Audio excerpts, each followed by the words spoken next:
ऐसे ही हुई कि वो देवी सती नहीं सुनती श्री शिव भगवान की बात, और श्री शिव भगवान को छोड़कर वो अब अपने पिता के घर के लिए रवाना हो जाती है। साथ में नंदी जी। नंदी जी रोते हैं, रास्ते में भी विनती करते कि माता मत जाओ, अगर भगवान जी ने मना कर दिया तो मत जाओ। तो देवी सती नहीं मानती। तो जब वो अपने पिता के राज्य में के पास पहुंचती है तो देखती है कि बहुत कड़ी,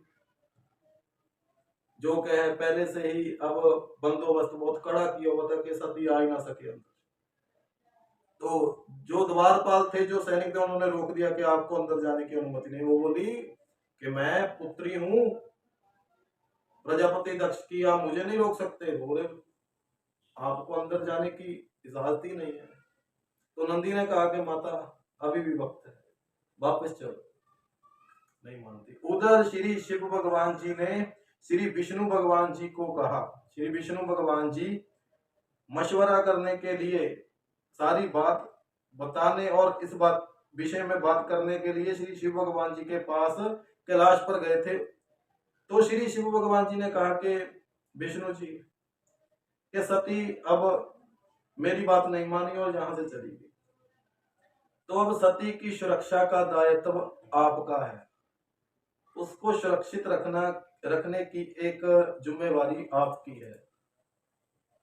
तो अब श्री शिव भगवान ने विष्णु जी को देवी सती की जो है रक्षा करने की जिम्मेदारी दे दी। विष्णु जी ने कहा कि मैं आपकी बात से बिल्कुल सहमत हूं, लेकिन बात यह है कि मुझे दक्ष ने भी कह दिया कि मेरे यज्ञ को संपूर्णता आपने करवाना है। आपने भी कह दिया भगवान के मुझे देवी सती की रक्षा करनी है, ठीक है। लेकिन बात यह है कि इस रक्षा से कहीं गुना ज्यादा जरूरी है कि देवी सती का आदि शक्ति से, अपने असली स्वरूप से मेल हो जाए असल में। तो श्री शिव भगवान ने कहा कि ठीक है, ये बात मैं आपकी मानता हूं। तो अब मैं कल बताऊंगा आगे कि अब श्री शिव भगवान और देव और विष्णु जी की आपस में बात हो गई। तो अब विष्णु भगवान जी कैसे देवी सती की भी रक्षा करते हैं और यज्ञ को भी संपूर्णता वहीं पर संपूर्ण होने देते हैं, और कैसे कैसे अब देवी सती प्रचंड रूप धारण कर कर अब सती से आदि शक्ति बनती है और अपना शरीर त्यागती है। और दक्ष ऐसी कौन सी कड़वी बातें बोलते हैं जिससे सती को गुस्सा आ जाता है और वो बहुत विराट रूप धारण कर लेती है वहां यज्ञ में ही। कैसे दक्ष निरादर करता है सती का। जहां जब नंदी ने रोका कि माता मत जाओ, अभी भी वक्त है, उस बात से हमें यह शिक्षा मिलती है कि अगर जिंदगी में कहीं किसी मार्ग में जाने से हमारा नुकसान होता है तो जरूरी नहीं बारे बारे हमें उसी मार्ग पे जाएं।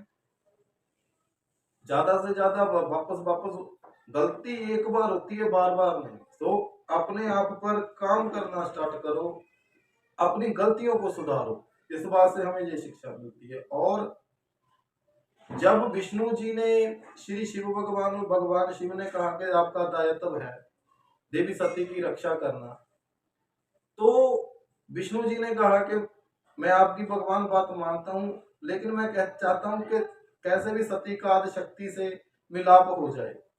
तो बात ऐसी है कि कई रास्ते ऐसे मुश्किल रास्ते होते हैं जिससे गुजरने के बाद अब सफलता प्राप्त होती है। तो कभी निराश ना हो।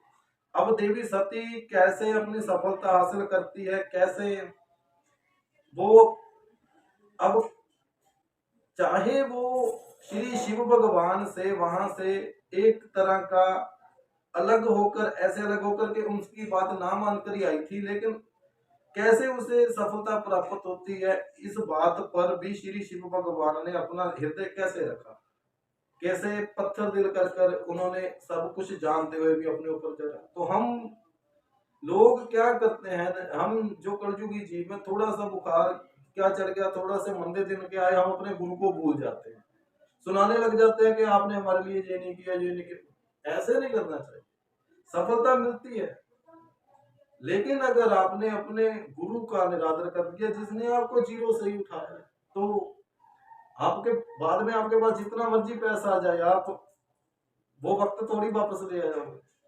तो ऐसी बात है कि अपने आप को सहारना सीखो, मुश्किल रास्ते भी सफलता प्राप्त करवा देते हैं, और ऐसी सफलता प्राप्त करवा देते हैं कि तो सारी युगों युगों तक उसकी सफलता की खुशी नहीं मुक्ति। अब देखना कैसे देवी सती आदि शक्ति के रूप में परिवर्तन हो जाएगी, और कैसे मृत्यु को प्राप्त हो जाएगी, और कैसे उसके अंश से ही उसके उसकी ऊर्जा से ही कैसे अब पार्वती का जन्म हो जाएगा।